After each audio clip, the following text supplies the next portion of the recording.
back for another edition of Main Street Connect's FCIAC Football Fast 5. Everything you need to know about Fairfield County High School football, all in 5 minutes or less. With me back again this week, 2 times in 1 week. Outstanding. Former Stanford High School head football coach and professional football scout for JL Sports, Kevin Jones. Kevin, what can we say? I mean, we had quite the night for the FCIAC on Tuesday. It was a great night, and the only team that got eliminated was the team that played the other FCIAC team. So it was a great night for the FCIAC. All 3 winners advanced, and here we go with the second round. All right, let's get right to it.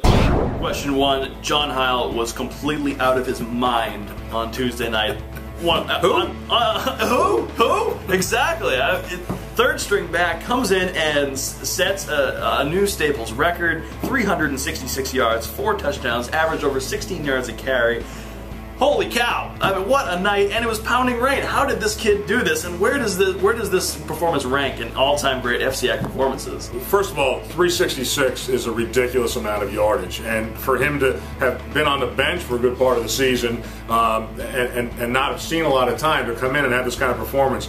You know, I was at the game. The kid took off. He looks like a track star. Some straight line, linear speed. He actually is a track star. He is a track star, and you have to credit the offensive line and the quarterback play at Staples. And in that option scheme, the quarterback's got to make the decision on where the best read is. And credit sophomore quarterback Jack Massey for making those reads. And that offensive line, some of those runs were straight down the middle of the field, untouched. And I'll be honest with you, John Heil, he looked like a track star, the track star that he is. He looked like one on Tuesday night.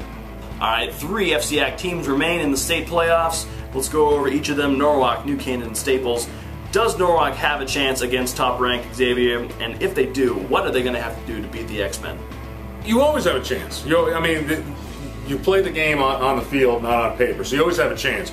The biggest thing for Norwalk to do is stick to the plan. You know, don't try to deviate from what you've been doing all season. Run the football, establish a run game, set up great play action. And if they do that, Xavier's defensive style in that 3-4 is to blitz and move and always have somebody coming from different. They bring blitzes from as far north as Massachusetts. So you're gonna, if you can get them moving in the wrong place at the right time for you, you can get that ball over the top and make it an easy touchdown pass. But I think Norwalk, again, matchup-wise, who knows? Do you have a chance? Absolutely. This is the FCIAC, baby. All right, question 3. Matt Milano had a bit of an off night in the rain, only 82 yards passing, but he still had the eventual game-winning touchdown, running it in from 31 yards out. Did that lock up the MVP for him, or is there somebody else sneaking up on him on that? Well, I mean, one play is not going to lock up an MVP vote in my mind. I still think the MVP should be the best player from the best team, which this year is Staples. But of course, they have a different MVP every week, so it's going to be very difficult to not choose Matt Milano as MVP.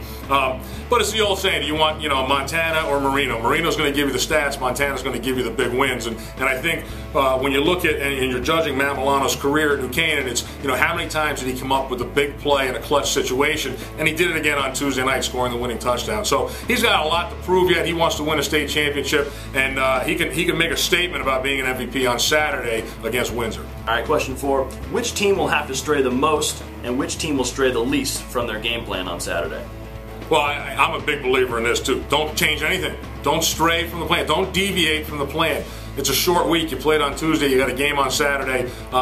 I don't think you can change anything in that short of time. You've got to be able to run your stuff and hope that you're better than the team you're playing. Let your players make plays, right? Don't try to change, change the entire system in just 2 or 3 days of practice. And I think that's why New Canaan and Staples teams are so difficult to beat this time of the year. They can run so many different things at you that the other teams that don't see them week in and week out have difficulty preparing for them. If anybody's got to change anything, it may be Norwalk, and that's only if the run game isn't working. All right, and question 5, how many FCIAC teams will remain after Saturday's semifinals? 1, 2, maybe 3. Here's how I break it down. Staples, I feel very confident they're going to win that game and go into the state championship game next Saturday. New Canaan, again, for the same reasons as last week, our Tuesday night, I don't like this matchup for them. We're playing a very athletic team, but they proved to us that they can win that kind of a game. And who knows? They may win this game. I didn't pick them, so I'm not going to change my picks. You can't do that. I didn't pick them, but we'll find out what they're made of on Saturday. And Norwalk, listen, nobody's giving Norwalk a chance. I certainly didn't when I made my picks. There's something about this Bears team. What if they can shorten this game up? They grind clock, they run the ball, and they take this game deep into the 4th quarter. What if that happens? This is the FCIAC. All right, we're not a pushover for anybody. They've got a chance to win this game, and it's going to be one exciting game on Saturday. Alright, that'll do it for our double dip this week of FCIAC Football Fast 5. Come back next week. It could be a preview of the state championship, or it could be our season finale. Until next time, I'm Eric Gendron.